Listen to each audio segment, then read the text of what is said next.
So first, thank you so much as I'm swapping over. It's going to boot off whomever is sharing. I hope that that's okay. All right, so I do appreciate the opportunity to come talk. I do have three crazy puppies that will start barking, so I will try to make sure that my finger's on the mute button, but apologies if they start barking in the middle of this talk. But anyways, again, thank you so much for the opportunity to come talk to you today. I really wanted to take this opportunity to reflect a little bit about something that's pretty important that has come up rather later in my career. And if I could offer some thoughts to those maybe a little bit earlier in the career, this is something that I wish I had heard myself. So I really want to talk about this journey that I've had over the past 16 years that took a look at virtual patients. I'll talk about the findings there. From the research lab, where this is where we started back in 2004 with a large projector and somebody talking with the character, to what is now a commercial product that actually impacts nearly everybody in the US and Canada today. So this is, and the lessons that I learned from there, what did I measure along the way? So let me go ahead and click present. All right.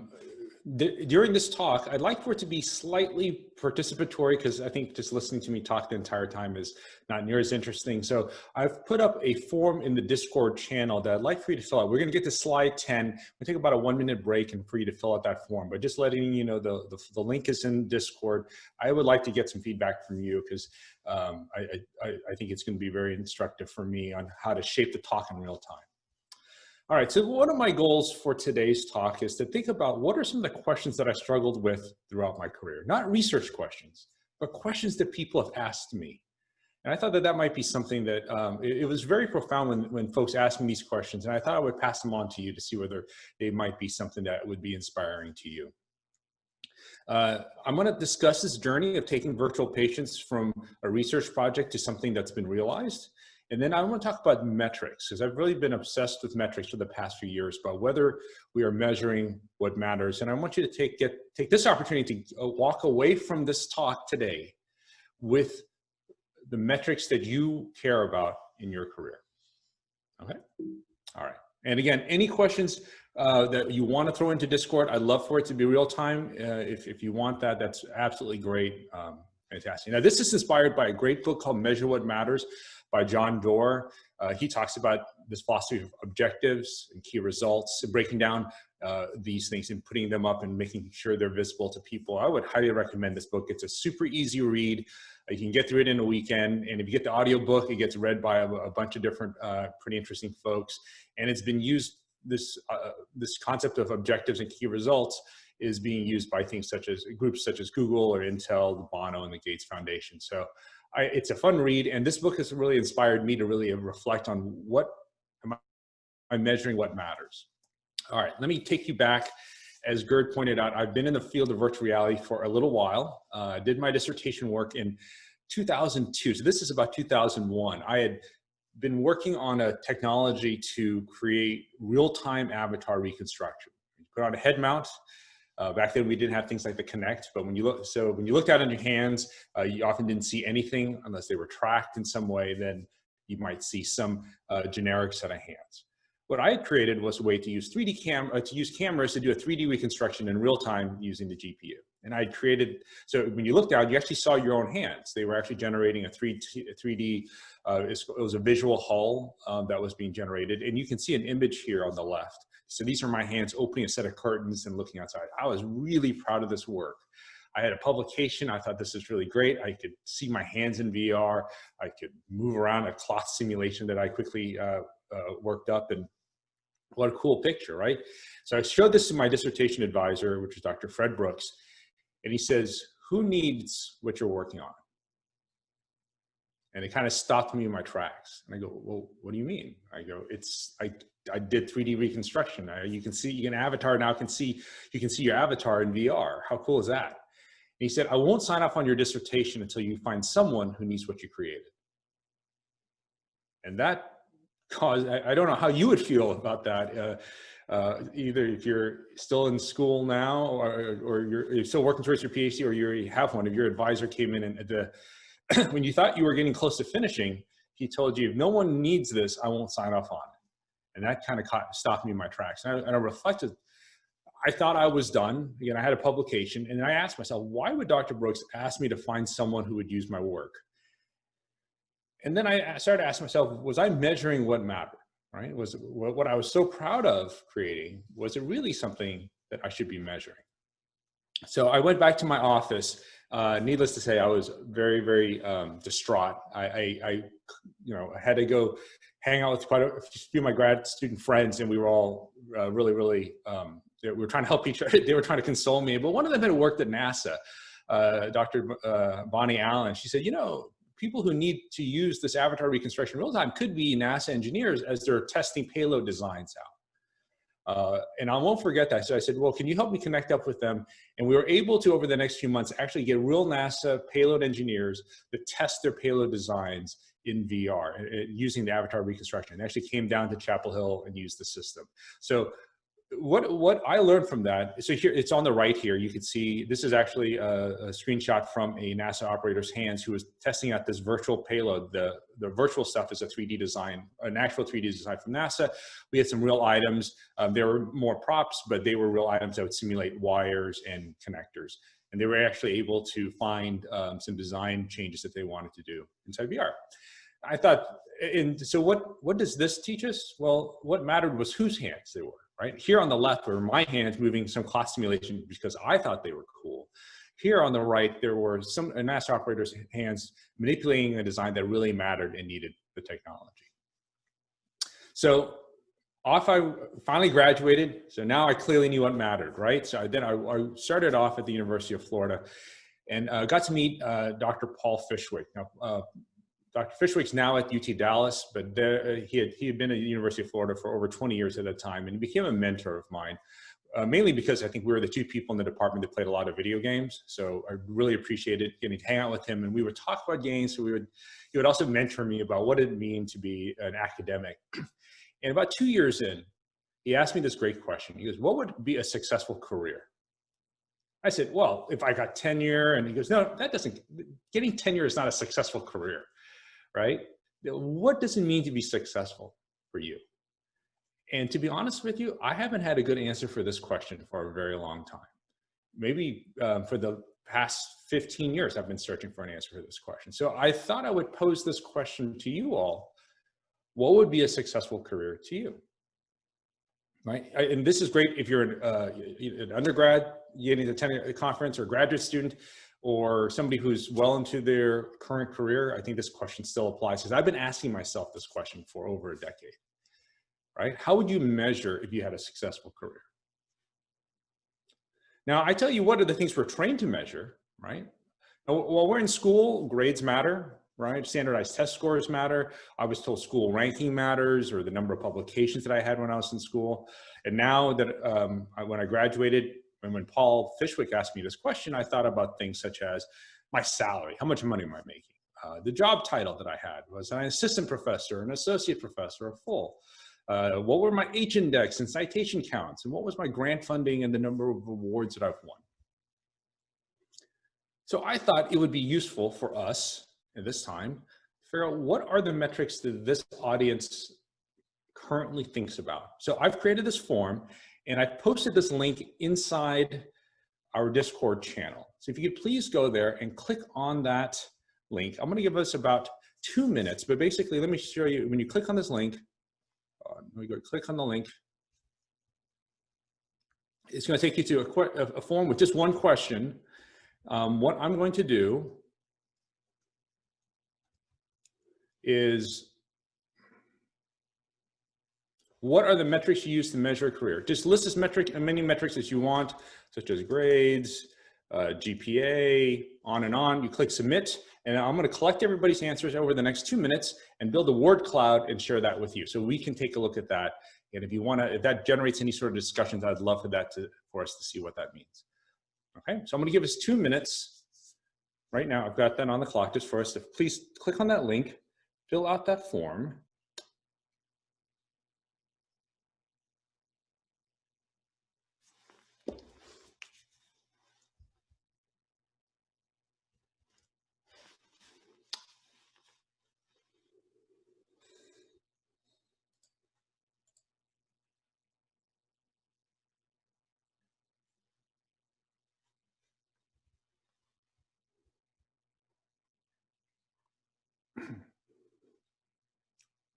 All right, I'm seeing the responses coming in. Great, great responses. I love it.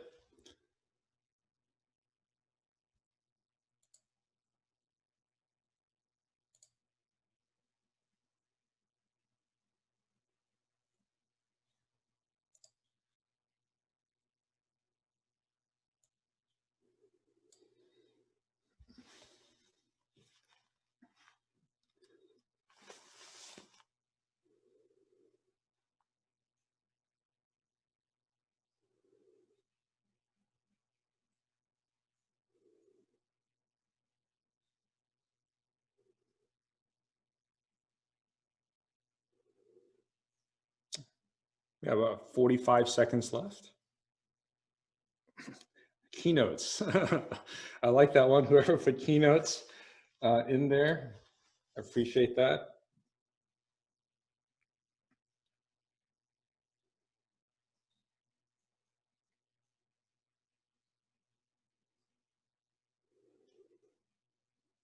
A Turing Award, yes. Now that one I think we would all agree would be definitely a metric of an amazing career.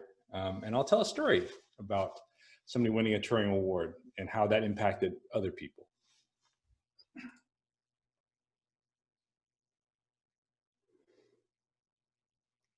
All right, we got about, we're running out of time here. Okay, I'll go ahead. Just to keep us moving along, I'm sure Gerd would want that. All right, let's go leave this. Okay, oops. So let's create ours. I'm gonna share with you, okay, I'm gonna try to generate what this looks like. Okay, so I'm gonna create a word cloud generator, go. Okay, so here, let me drag this over here. Okay, so this is the word cloud that was generated from over 20 responses that we got. So thank you very much for filling that out. What do we see here? Big words here are number, so number of something, right? Research, I see awards. I love seeing people and students. I see citations. So we really think about awards and thinking about other people that are involved with the research in it, right? And we also see some other things here, such as publications, improving. I think that's really cool that that's a word that has come up in here. Again, any thoughts that you have that this word cloud generated for us inspires in you? I'd love to see in the Discord channel what that makes you think about. But this is really, really cool. I'll be honest with you, I was not near as wide thinking as a lot of you are in what I was measuring. I was pretty focused on stuff, right? So this is the type of things that I cared about: awards, funding, H-index, grants, papers, schools, publications. And so this is what I was focused on measuring at the time. All right, so let's hit pause on that concept for a while. And let me go ahead and talk to you about this journey that helped transform the way I looked at measuring careers. So this has been my major career arc, is using virtual patients to go from research to realization. So virtual patients research, I'll get into what that is, but basically in 2004, we wanted to ask ourselves, can people learn to communicate from virtual human patients, specifically medical students, nursing students, physician assistants, pharmacy students, health profession folks. In 2008, we worked to curricularly integrate these virtual characters. Not only could they study them, could we actually put them into curriculum. The University of Florida, we disclosed our intellectual property to the University of Florida around 2010, mainly because a lot of the folks who were working on this project were starting to go to different universities. They were graduating, they were moving, so it was a good time to go ahead and try to disclose intellectual property. And a year later, we were introduced to a local entrepreneur named Mr. David Messias. And David, myself, and Aaron Catranza, who is a PhD, an undergraduate researcher of mine, a PhD student of mine, postdoc of mine. He was the third person that co-founded the company. And in the company, Aaron Catranza is the chief technology officer, and he's my boss at the company. So what I tell, one of the lessons, and nobody else gets something else from this talk, is be really nice to your students because they can be your boss one day. And that's what happened to me. In a year, We also did work on how to do team training with teams of virtual humans. And as of today, half of all nursing students in the US and Canada, I don't want to say everywhere, because I understand we've got an international group here, half of all nursing students are actually trained with virtual patients today, which is pretty exciting for research. All right, so I'm going to divide up this talk into two parts. I'm going to talk about the virtual patient part, lessons learned from the research side. So these are findings. I think of this as a more standard research talk where, I think in a keynote, people expect to see some research findings. So we want to bring you up to speed with what have we learned from people interacting with a virtual person. Can that improve your interactions with real people? That's been the question research question that I looked at in my career. And virtual patient research, we started again in 2004. We were building these virtual reality scenarios for health profession students. When I say VR scenarios, we're using head mounts or large screen projector displays, tracked instruments, things like that. And we were hoping for is to improve patient outcomes. And that means we expect people to go through this, actually go off, behave by communicating better with each other and with patients. And because of that, we'll have better patient outcomes. So this is a very singular focus of improving our community around us. It goes back to what Dr. Brooks was saying, whose hands need to be, who needs your work? And I wanted to make sure that that was very clear from this. And this was our first virtual characters system, and actually found an old video that we created early on about our work here. So you should be able to hear stuff. If not, please post a note. College of Georgia, the University of Central Florida, and the University of Georgia. The aim of the Virtual Patients Project is to provide medical students training in patient-doctor communication. Our goal is for interaction with the virtual patient to be modeled after standardized patient experiences. To achieve this high level of immersion, we focus on developing virtual characters that appear life-size, understand a limited set of natural language, and respond to touch. To conduct the patient interview, the student can naturally speak to and touch the virtual patient. We are designing virtual patients to complement existing curricula that relies on lecture, role-playing, and performing while observed by experts. Virtual patients bring significant benefits to the education of healthcare professionals by enabling significant practice, variety and standardization of scenarios, and a safe place for students to make mistakes. I'm afraid I might have cancer. My dad died of colon cancer. Mixed reality humans integrate physical simulators, such as this breast exam mannequin, with the virtual patient. We are developing mixed reality human patients, which provide medical students with additional opportunities to practice their interpersonal and physical examination skills during intimate exams, such as clinical breast exams and prostate exams.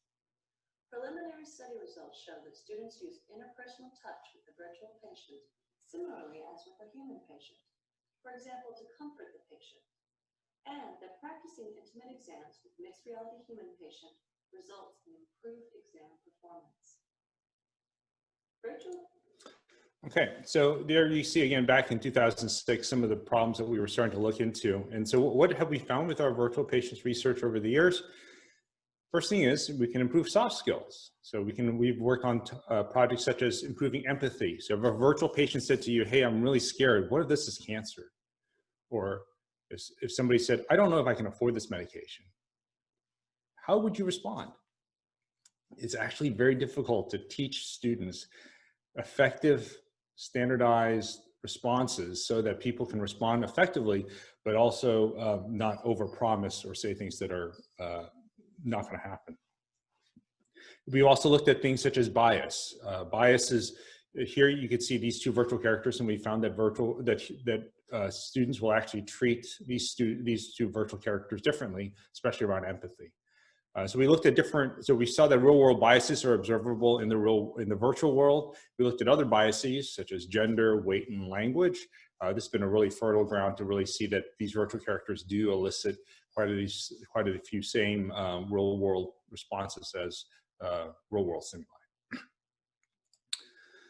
We've also looked at improving stressful situations. You saw here on the left is a clinical breast exam where people get to practice psychomotor, cognitive, and social skills. That means this is Dr. Lind here.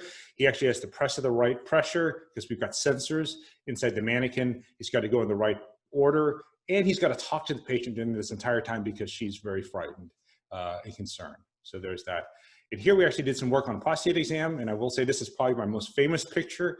If you ever Google my name, this happens to usually come up somewhere because this caught the social media attention. And so if I ever wanted to measure offers for interviews from radio shock jocks, this would probably mean my career is complete, because every 6 months or so, somebody digs up this image and sends it to me and laughs about it. But in that laughter, I think it's a really interesting problem, which is how do you get somebody to practice for something as stressful as a clinical, like a prostate exam? And how do you know whether somebody's doing a prostate exam properly? So once you get past the laughing of seeing this character, this scenario and this simulation actually had people practicing pretty difficult conversations and then actually providing some statistical feedback based on pressure and force used during the exam. Here's a project where we expanded to also a team training here. And in this one, this is a mixed reality simulation where you have a real anesthesiologist right here, and he's working with a team of 3 virtual team members. And in this case, we were able to try to work on best practice communication skills. So I'm going to let this thing play. Basically, he's getting to talk to these characters. And initially, these characters were Wizard of Oz, but we were able to build some conversation systems around it. So now this is actually, at the end, it was a fully automated system. Well, I'll go ahead and click play.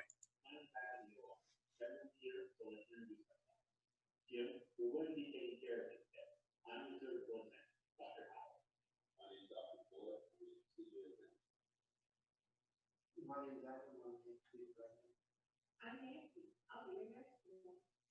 Great. It's going to be a good small thing. Let's start with this. Mr. Smith, could you confirm for me with your full name, date of birth, please? Great. And when is your birthday? That's right. That's what I see here on your consent. Okay. And Mr. Smith, my direct number is 022-51596. Right? Yes, that's correct. That can't be done here. Mr. Smith, do you have any allergies? Okay. So is Farron, is it too soft or too hard? Or is it too loud?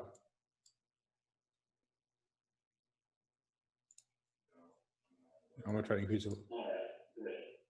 Okay, for antibiotics, the sensation will be within the hour.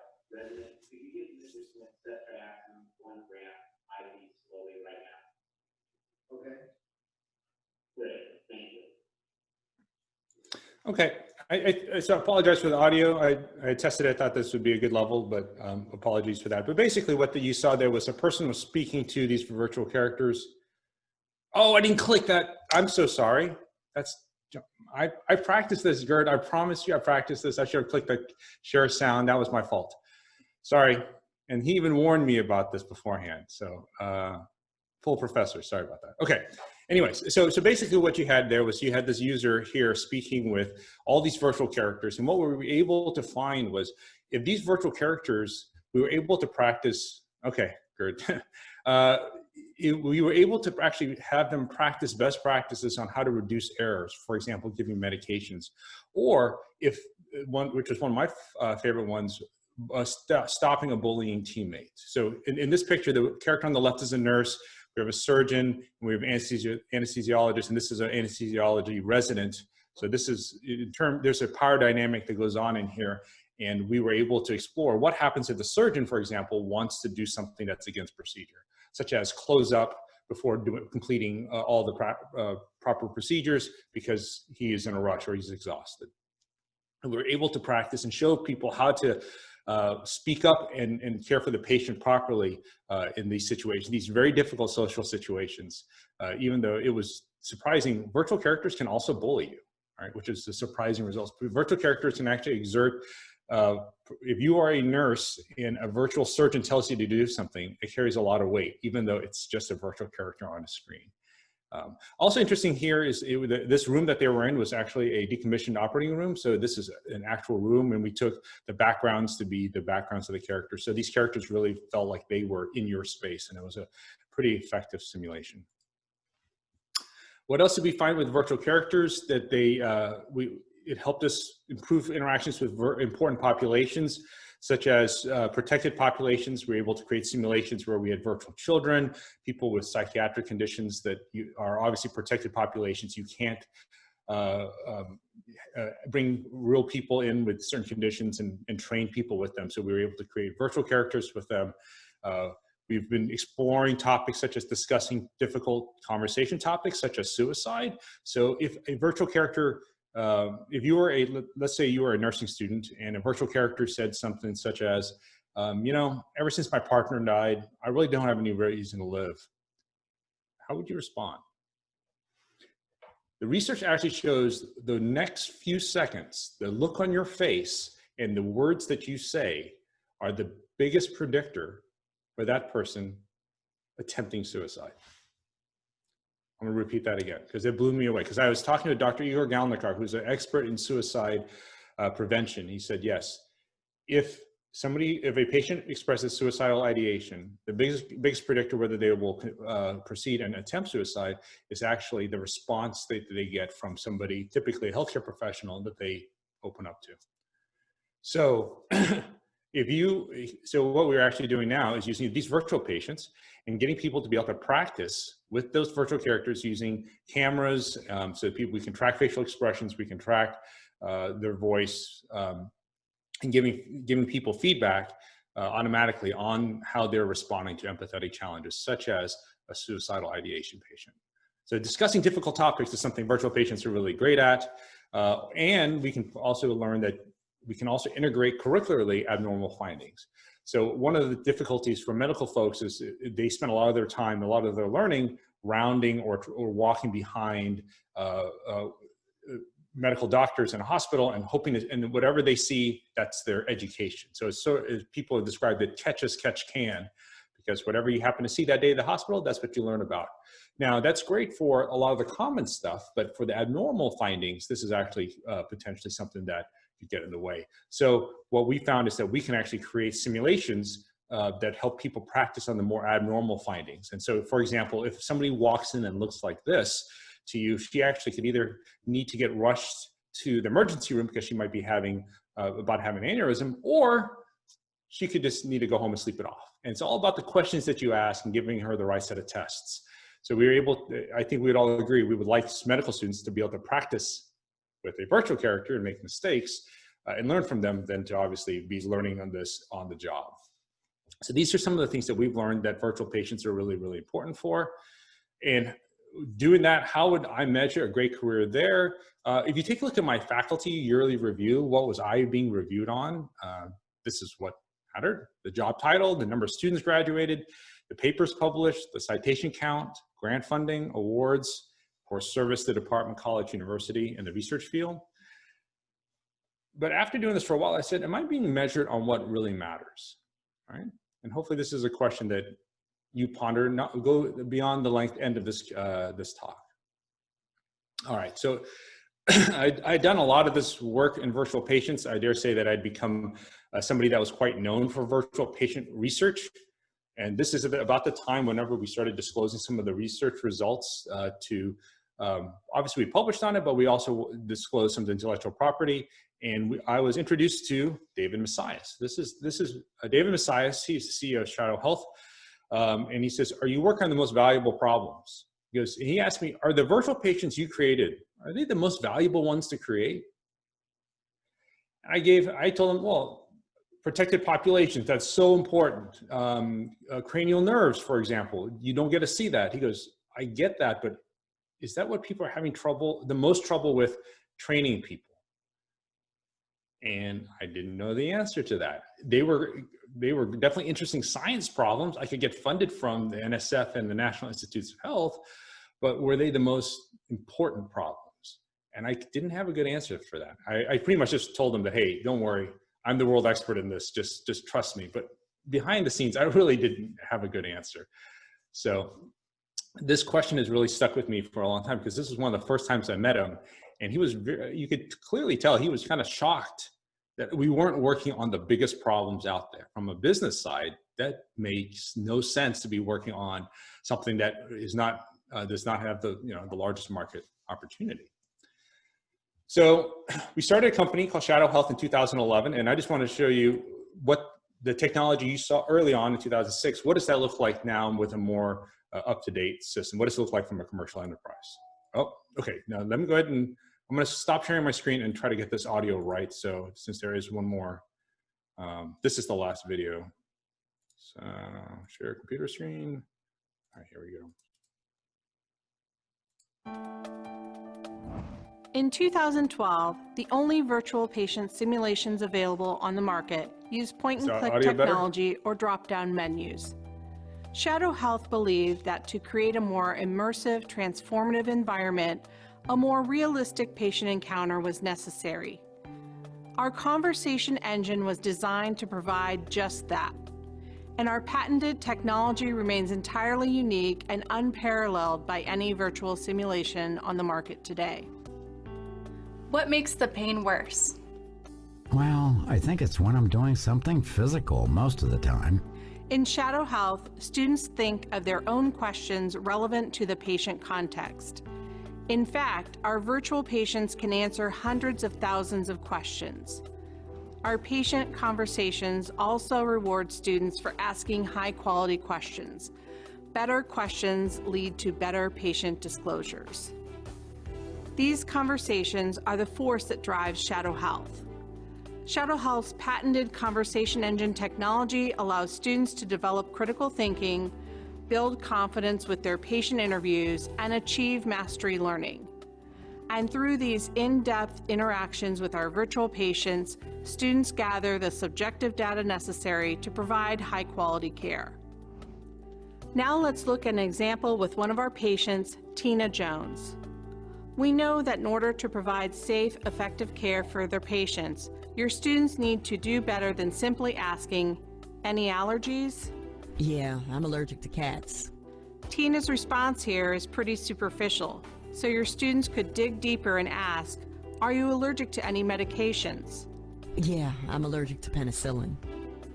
Here, I'll go ahead and pause there, but I think hopefully you saw during this whole montage of videos that we actually saw pediatric patients. We actually saw patients of a variety of different ethnicities and races and backgrounds. And that's actually where you see some of the research actually filtering in to the technology side. So we started 2011. There's 3 people, again, David, Aaron, and I. Our first product took 18 months, and we had hundreds of virtual patient experiences a month. And at that stage, already early on in the first product release and in our first semester, we had more people interacting with our virtual patient systems. We had more virtual patient experiences than I had in about 6-7 years of being a professor and taking this to the academic world. In about 2015, we spent the first 4 years trying to understand what our customers really need. And that's one of the lessons I'm going to talk about here in a little bit. That's where we actually spent a bunch of our time, is what do our customers really need? We didn't spend a lot of time just building a lot of stuff. We actually spent a lot of time talking with people and making sure that what we were building is what they needed. So by 2015, 4 years in, we had about 83 employees. We had 3 products, and we're generating about a product a year. And we were by getting over 10,000 virtual patient experiences a month, which again, that several orders of magnitude greater than what I was able to do from an academic research side through all the collaborations and everything else I had. And today, I'm very excited to say that we are, I would call us performing. We're performing quite well. We have over 150 employees. We have 11 products with 4 coming out a year. And now we have months that we have over 1 million virtual patient experiences. So that's really exciting just to think that this technology, where we know from the science side, can impact your soft skills, can impact empathy, is actually something that we're getting students all across, mainly US and Canada, but we're expanding it internationally too, to be able to practice these skills.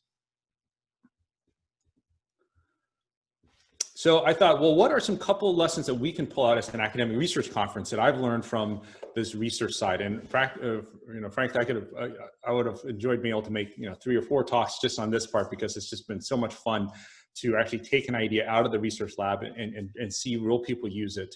But I thought I would focus on 3 things. But the underlying cause is focusing on value. Value is something that academics, we don't really get to put our feet to the fire a lot, and I wish we would. So I'm going to talk about 3 things. How do we reevaluate and pivot to increase value? How do we iterate frequently to reflect on value? And how do we build a strong team?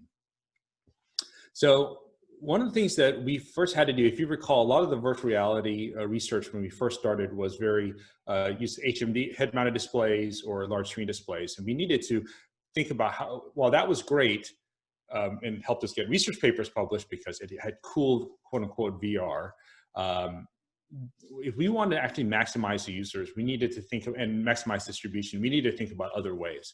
So the first thing that we had to do was to change who we were working on, with.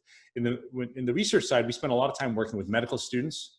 And what we found out that, as David Messiah said, and once he studied it, we could have all the medical students use our system and we'd be out of business because it was not sustainable.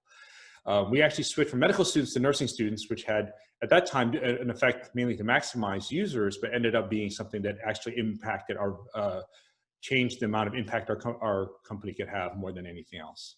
We also changed distribution from, we went to laptop desktops instead of HMDs or large screen displays because, frankly, we needed this in as many people's hands as possible.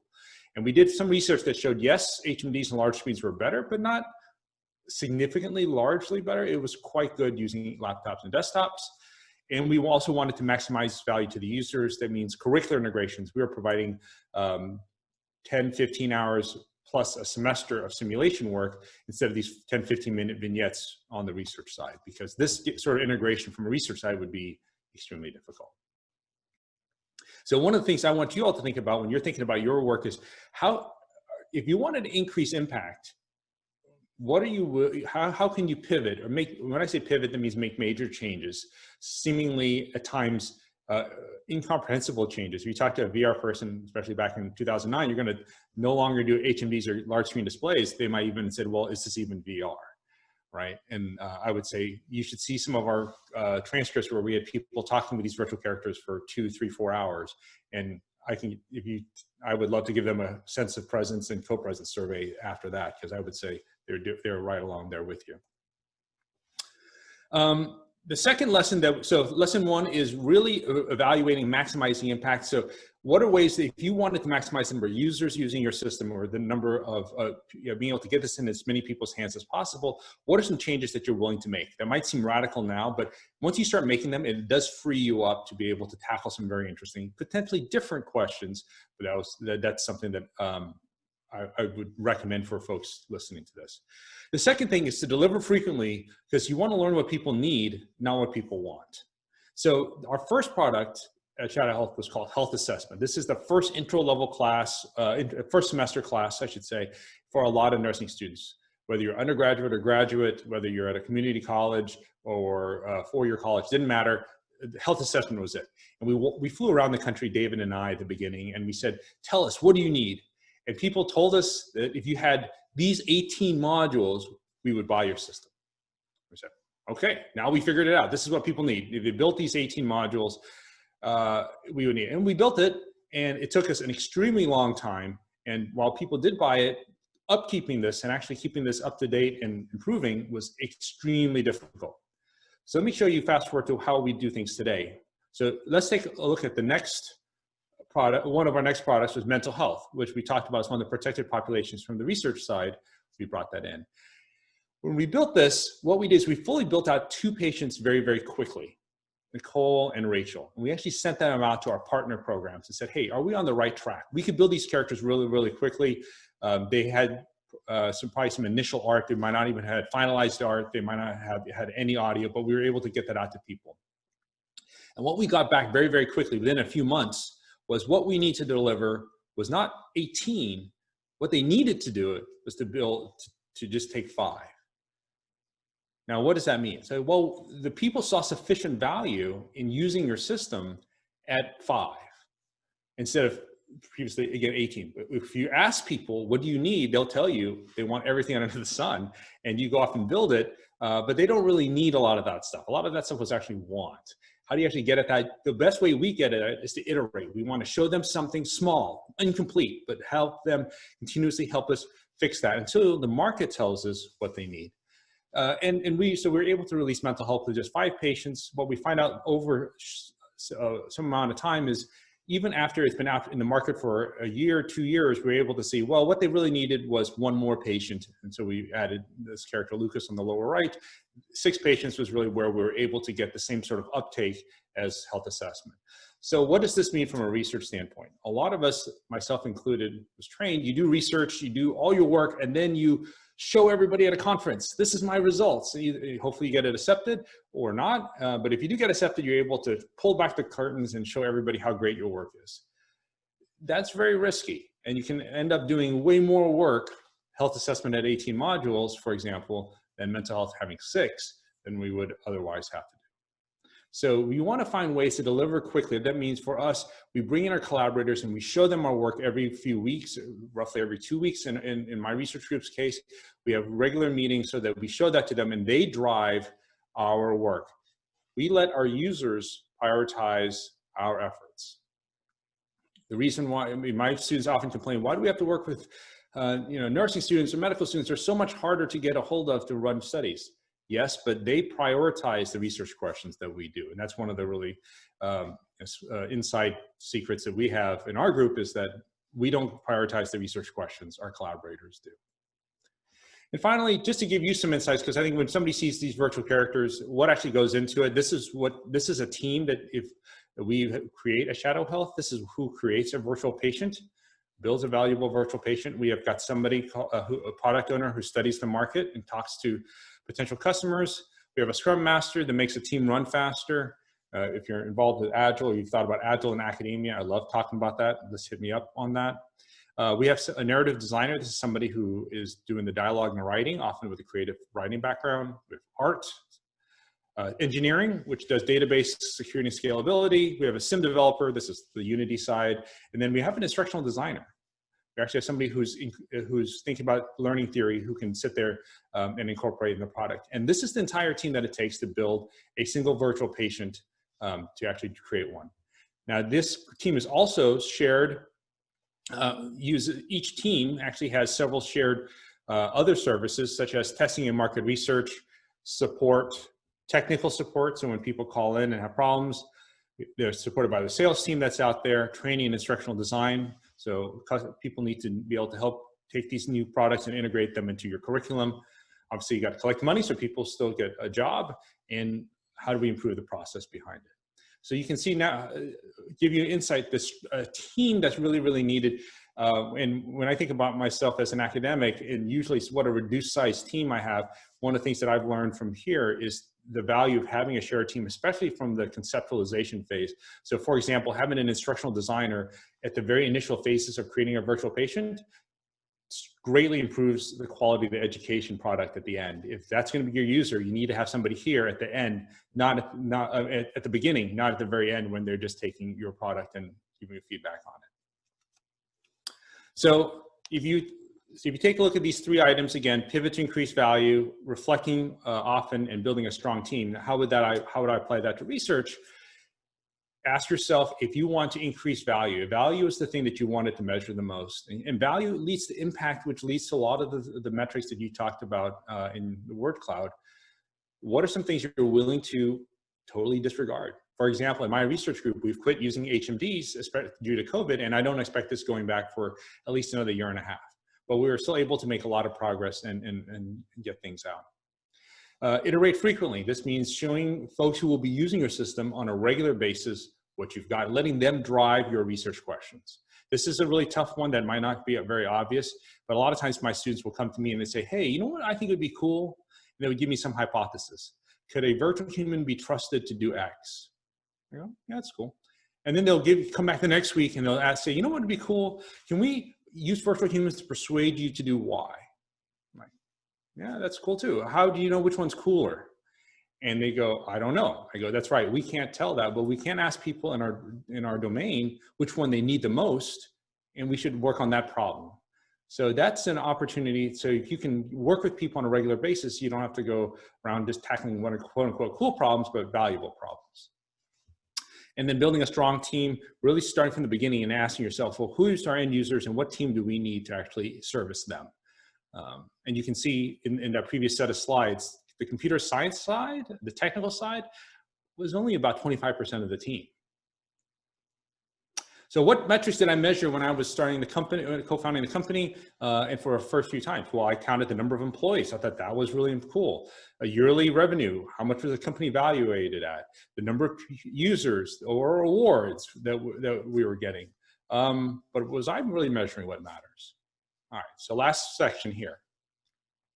So if I were to reflect back on these three questions that have, that I think about, I actually think about these questions almost daily. That's how much they impacted me. Who needs this? What makes a successful career? Are you working on the most valuable problems? And it's the reason why I reflect on this is because I think this is a journey. This is not some place that you get to where I don't want to come up here and say, I have solved this problem. I'm not going to give you the metrics of what should be a successful career because I don't believe I've found it yet. But I do hope that a lot of you, if you haven't started that journey, start that journey, because I wish I started it a lot earlier. So again, what did I start off measuring? I started thinking of job titles and rankings, publication metrics, the students graduated, again, how much money I was making, and awards and employees, right? This is what people ask you whenever they say, hey, how's your company doing? How many people you got there, or how much money you making? Like that's what I thought mattered. Let me tell you what I measure now about my career. First thing is how many people actually publish on Shadow Health software. We actually have had now dozens and dozens of people write journal, conference, keynote presentations on Shadow, people who have studied Shadow Health software, which for me is something that is something I've started saying, well, if somebody were to publish on this, why would they study this? Well, are we putting enough value inside what we're putting in so that people actually want to write, actually have done dissertations on using Shadow Health software, which I think is pretty cool. Here's another thing that I measured. This is a picture of two good friends of mine. On the left is Taryn, and this is Colton. Taryn and Colton met at Shadow Health, where they're some of our first employees, and they met there. Recently, well, about 3 years ago, they got married. So this is our first Shadow Health marriage, which we were very excited about. A year and a half ago, they left Shadow a couple years ago and moved out to Seattle. That's where her family is. And they recently had their first kid, Simon.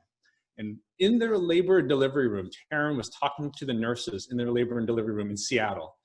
And they found out that she had worked at Shadow Health, and they said, we had been trained using Shadow Health, which I thought was just an amazing story to think about. How many of my friends get better healthcare, how many marriages have been created through the work that we do, not only at the company, but my research group.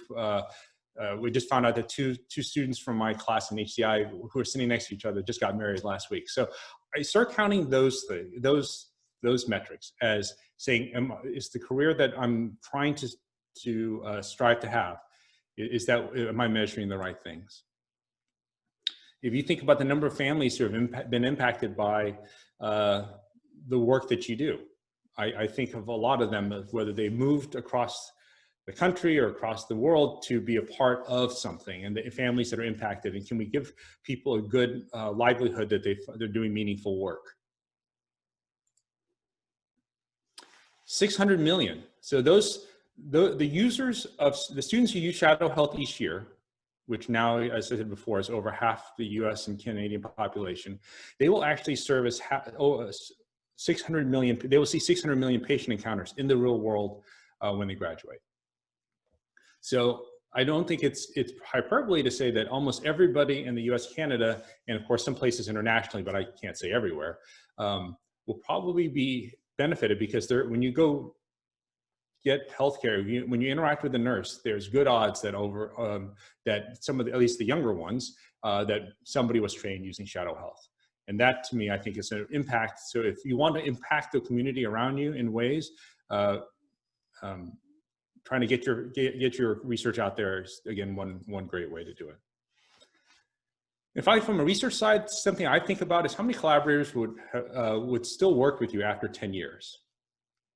And I started going through this, and this became a point of pride. These are the folks who have said, who have written grants and written papers with me for at least 10 years. Some of them have moved on to other stuff, but some of them I'm still working with today. I just think that that's been something to think about is, would you still work with somebody after 10 years? 10 years is a long time, especially in the academia world. That usually means several grant cycles. And if people still see value in communicating with you and spending time with you, I think it's a good metric to cover. And finally, recently, I've been really pushing to say, can we build metrics into our systems that count the number of lives that we possibly have saved? I know this sounds like a very difficult, how can you measure that? And if you don't look out to try to measure it, it's hard to actually go out and actually do this. But I'll give you one example of one. One of the projects that we work on is to use virtual characters like this virtual character to have difficult conversations around colorectal cancer.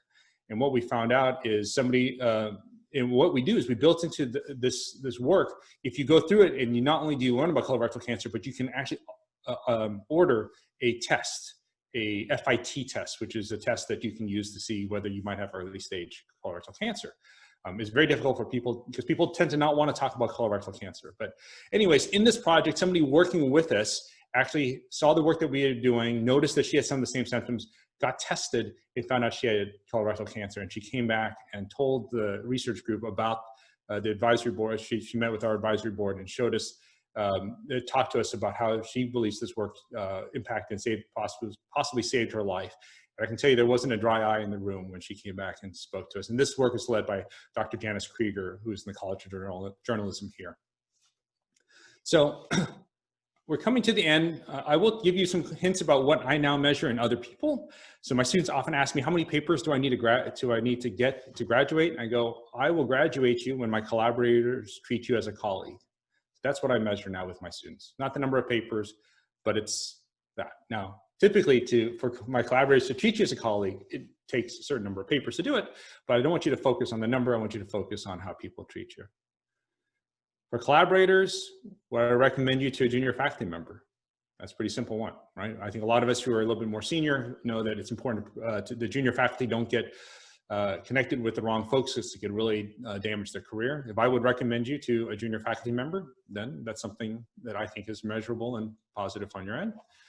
And if you're an employee, these are my 3 kids. Would I trust you to spend time with my kids? That was one of our criteria that we would use when we were first starting the company about who we would hire. So these are my kids now. They were actually just born whenever the company started. So now this is cool just to see where they are at today. And here's the spoiler alert. Once I started measuring the things that I started measuring, all the other ones took care of themselves. So that's sort of a lot of people say, well, I'm an assistant professor. I can't spend the time going after these long, lofty goals. I need to get tenure. And I would say, well, you're measuring the wrong things. Getting tenure is not your goal. Your goal is all this other stuff. And I know that I can understand the pressure that people are under. So the call to actions for you all is to measure what matters.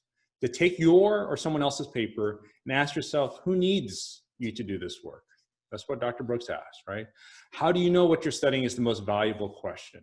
That's what David Messias asked. What is the team that you need to make the work valuable? And how can you deliver your work quickly to better deliver value?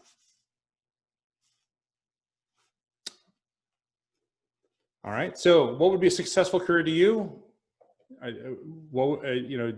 Think about that one metric that you would measure for a successful career. If you could think of one that maybe you changed because of today, maybe you saw one that I gave you that was inspiring, I think that would be spectacular. I would love for you to share it with me, maybe in discussing in Discord afterwards.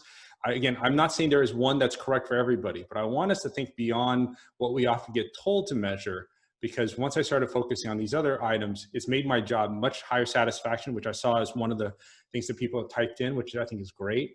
That's what has made me much more satisfied than anything else. And I'll leave you to, this is my last slide-ish, Gerd, I promise. What I aspire to measure. So I'll leave you with this final story that impacted my career. In 1999, Dr. Brooks actually received the Turing Award. So they held a conference in his honor at my University of North Carolina, Chapel Hill, where I went to grad school. I remember standing on the field, and Dr. Brooks was obviously surrounded by a lot of people, but up walked a professor from Asia. He had 4 students behind him, and he bowed deeply to Dr. Brooks. I turned to Professor Mary Whitten, who was standing next to me. I go, Mary, what's going on? Like, who is this person? Why is this person bowing to Dr. Brooks? And she said, oh, that was one of Dr. Brooks's first students. He flew here from Asia. I can't remember this Japan or Korea, so I didn't want to make an assumption, but he flew here, and he flew his students there just to say thank you to Dr. Brooks. And I said, I thought about, what metric is that? How many people would travel around the world just to say thank you to you? I can tell you the answer for me is 0. Right now, nobody would fly around the world just to say thank you. And I just thought that was something that, if somebody would do that, what a life well lived that would be. So I'll leave you with this last slide. When I told that to some of the folks, some of the folks that I interact with, one of them actually drove across Gainesville and left a note in my mailbox that said, you know, hey, I do want to thank you. You said if anybody would travel to thank you, you would feel life was well lived.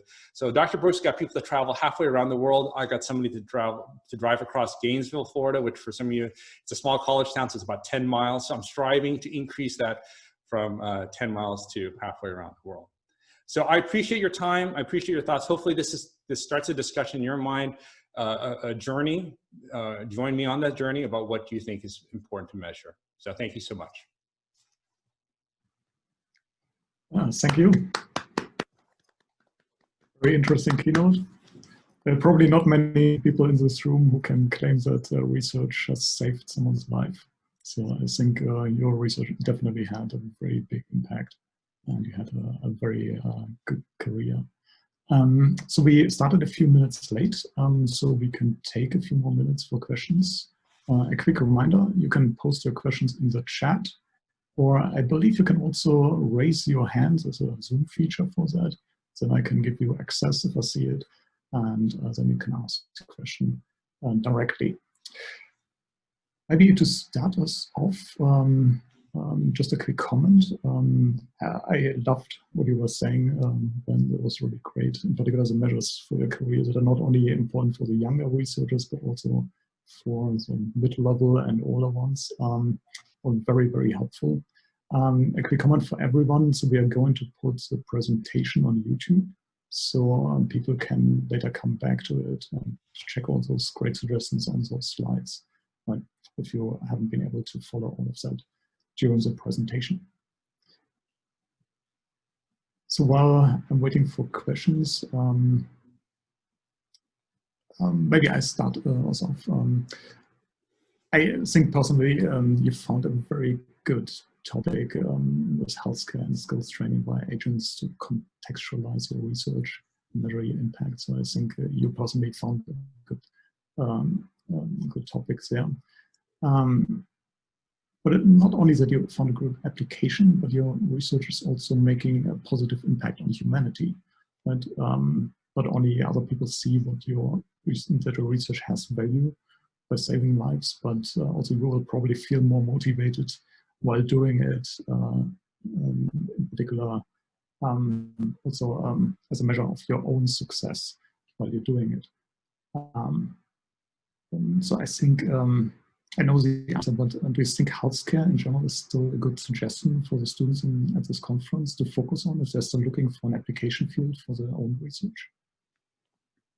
Yeah, healthcare is only growing, right? And I mean, this COVID pandemic, just as an example, shadow health was needed even more because of the need to do this. So I think healthcare is obviously a very great one. My mom's a nurse, so she'll claim credit for steering me into the healthcare space. But there are a lot of other folks who need the soft skills training, right? So if you work with virtual humans, for example, other people that we work with is College of Education. There's a lot of education that needs to have happened. Building construction, when you take a root cause and I'll say, what is the problem that you're really working on? What we're working on is how to train people to have tough conversations. Well, if you say it that way, lots of people need to have tough conversations, right? Whether you're in education or you're a foreman on a building construction site, or you are in the military, you're in business. So one way to think about how to really tackle an application case is to really think about what is the problem you're working on. However, the challenge is the application to those domains. The last mile is really, really hard. So one thing that bugs me is when I see a research paper and the conclusion says, this technology could be applied to, and they list like 10 domains, right? They say it can be applied to medicine and the military and education. And I've spent my career trying to do it in one sliver of one career, and it is hard. I've had people call me an idiot. My customers calling me up and say, you're an idiot. You know that? I go, you know what? You're probably right. So it's so difficult to apply to one domain. But however, if you can take the root cause, but actually go down, walk next to somebody. Will they spend time with you so that you can refine your idea and say, hey, if I want to apply this to education, or I want to apply this to a domain, you'll learn so much in applying it in that last mile that I really want to inspire more folks to do that. So yes, Gert, I think healthcare is a great place, but there are so many other places that could benefit from the technologies that you're working on here. And yes, I will say to what Maria was talking about, people were bound to Dr. Brooks. Yes, I tell stories where I showed up to hand him my next chapter of my dissertation, and he had a line of people he was signing books for outside his door. So if you ever wanted to feel how bad your writing was, is think about bringing your dissertation chapter to him as he's signing the Mythical Man Month to people who had found his office out. So yeah, that was my reminder that I was, I had a long way to go. Okay, you mentioned that you have managed to progress your work during COVID-19, even though you have stopped using HMDs. How do you suggest we overcome this problem if we must evaluate with real users? That's a great question. So what we've done in my research group, again, so I'll give you a concrete example. We were going to train nurses at the College of Nursing at the University of Florida here. We're going to give them HMDs and HoloLenses.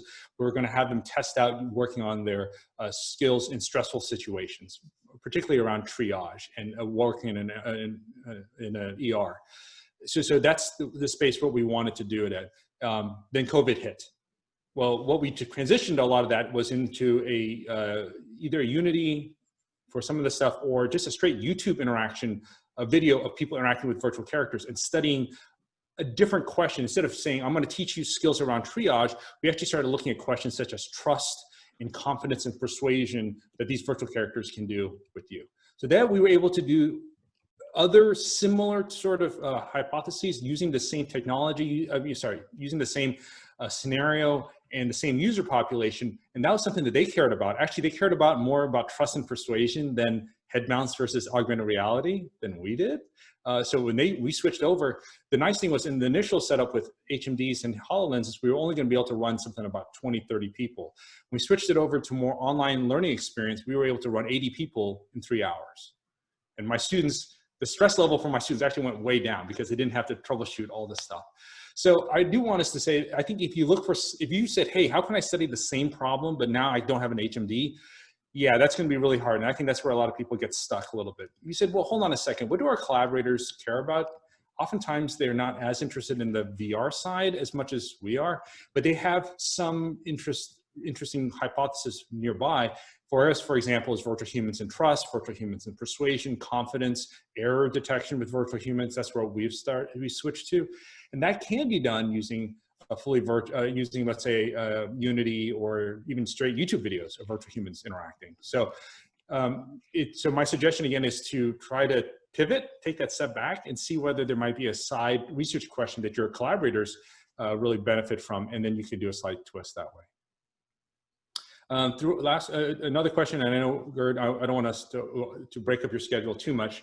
I think we have room for one more question. Okay, how much? Yeah, you've seen a tremendous change in VR technology. How much has this evolution changed your research? Has this been a game changer? That's a great question, because when I started, my dissertation was done on an SGI reality monster that cost $1.2 million. And now I've got an Oculus Rift here on my desk here that's way more powerful than that. I often like to say, I finally feel the confidence to say I actually don't like HMDs that much. I know that can be very hard to hear for VR people. What I've been impressed, I used to be a techie. I bought my first HMD back in 1995, a VFX1, $600 that I spent with my own money. I saved up as an undergrad. What I would say though, for me, is I've focused less on, as technology has gotten cheaper, it's gotten me to focus on what I think really matters, and that's putting somebody in a virtual reality. And to do that, I've become much more expansive in my thinking of what could get somebody into a virtual reality. It could be a great movie, a great book. What I've learned over my career is what's consistent, what's invariant. Even if HMDs were free, I could give the best HMDs out to everybody. If you don't have a good story, it doesn't matter. So I've been focusing much more on what to me drives virtual reality is storytelling. And I've started working with journalists and learning from other people because I don't know how to tell a story. I'm not versed in that. That is actually what drives. Whenever you see people interacting with our virtual patients at Shadow Health for 3, 4, 5, we've even had one do it for 12 hours. Just, I mean, hundreds and hundreds of questions. Why? Because they want the story. They want to find out what happens next. They already have the A+. They already got it all. They just want to know more about this character. They want to know where she lives.